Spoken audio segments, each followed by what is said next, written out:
விநாயகர் சதுர்த்தி அப்படின்னாலே நம்ம ஞாபகத்துக்கு வரக்கூடிய விஷயம் என்னன்னா கொழுக்கட்டை தான். கொழுக்கட்டை தான் விநாயகர் ரொம்ப ரொம்ப பிடிச்ச விஷயம். கொழுக்கட்டையை நம்ம கையாலே நம்ம செய்யும்போது விநாயகர் பெருமாள் நினைச்சு நினைச்சு நம்ம செய்யும்போது, அப்படி செய்யும்போது நம்மளை அப்படியே அவருக்கு அர்ப்பணிச்சு செய்யணும். அப்படி செய்யும்போது அவருக்கு நமக்கு நிறைய நன்மைகளை அவர் நமக்கு கொடுப்பாரு. இப்போ அப்படிப்பட்ட ஒரு சிறந்த ஒரு கொழுக்கட்டை எப்படி செய்யணும்னு இப்போ நான் உங்களுக்கு சொல்ல போறேன்.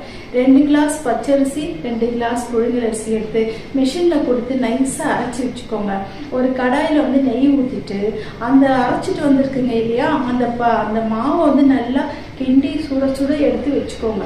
அதுக்கப்புறம் என்ன பண்றீங்கன்னா, அந்த மாவுல இன்னும் கொஞ்சம் நெய்யை ஊற்றிட்டு நல்லா கொதிக்கிற சுடு தண்ணியை அந்த மாவுல ஊற்றி நல்லா கையில பிடிக்கிற அளவுக்கு நல்லா பிசைஞ்சு கட்டி பண்ணி வச்சுக்கோங்க. அதுக்கப்புறம் என்ன செய்யணும்னா, ஒரு கடாயில நெய் ஊற்றிட்டு துருவின தேங்காய், வெல்லம் இது எல்லாமே சேர்த்து நல்ல திக் கன்சிஸ்டன்சில நீ கொண்டு வந்துட்டு கடைசியா ஏலக்காய் போட்டு இறக்கி வச்சிருங்க. இப்போ என்ன பண்றீங்கன்னா, அந்த கொழுக்கட்டையை உங்க கையில வச்சு நல்லா தட்டிட்டு அதுல அந்த பூரணங்கள் பண்ணி வச்சிருக்கீங்க இல்லையா, தேங்காய் பூரணம், அதை எடுத்து அது உள்ள வச்சு ஃபோல்ட் பண்ணிடுங்க. இல்லையா கடையிலேயே உங்களுக்கு கொழுக்கட்டை அச்சு கூட கிடைக்குது, அதில் கூட நீங்கள் இந்த மாவை வச்சுட்டு அதில் அந்த பூர்ணங்களை வச்சு அச்சு பண்ணி கூட நீங்கள் வேக வச்சு 1/2 மணி நேரம் இட்லி குண்டால வச்சு வேக வச்சு அந்த கொழுக்கட்டையை எடுத்துக்கோங்க.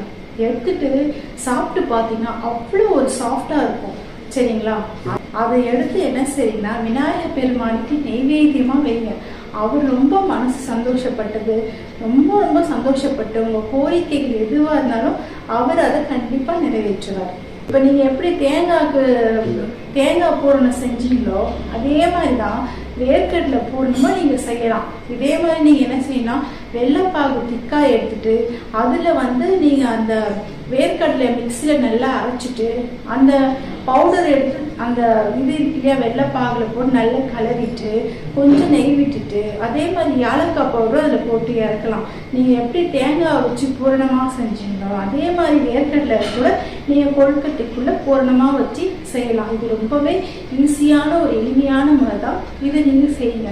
இதெல்லாம் எனக்கு செய்ய கஷ்டமாக இருக்குது அப்படின்னு நீங்கள் சொன்னீங்கன்னா இன்னொரு முறையும் இருக்குது. அதே மாதிரி அந்த அரிசி மாவு அரைச்சிட்டு வந்துருக்கீங்க இல்லையா, அதை ஒரு கடாயில் போட்டு நல்லா ஃப்ரை பண்ணிட்டு அதில் நல்லா வெள்ளைப்பாகு காய்ச்சி புடி கொழுக்கட்டைன்னு சொல்லுவோம் இல்லையா, கையிலேயே பிடிக்கிற கொழுக்கட்டை, அதில் நீங்கள் வறுத்த சிறுபருப்பு தேங்காய் துண்டு துண்டாக வறுத்து அதை போட்டுட்டு ஏலக்காய் தூளை போட்டு நீங்கள் ரொம்ப சிம்பிளான ஒரு புடி கொழுக்கட்டை கூட நீங்கள் செஞ்சு விநாயகர் பெருமானுக்கு வைக்கலாம்.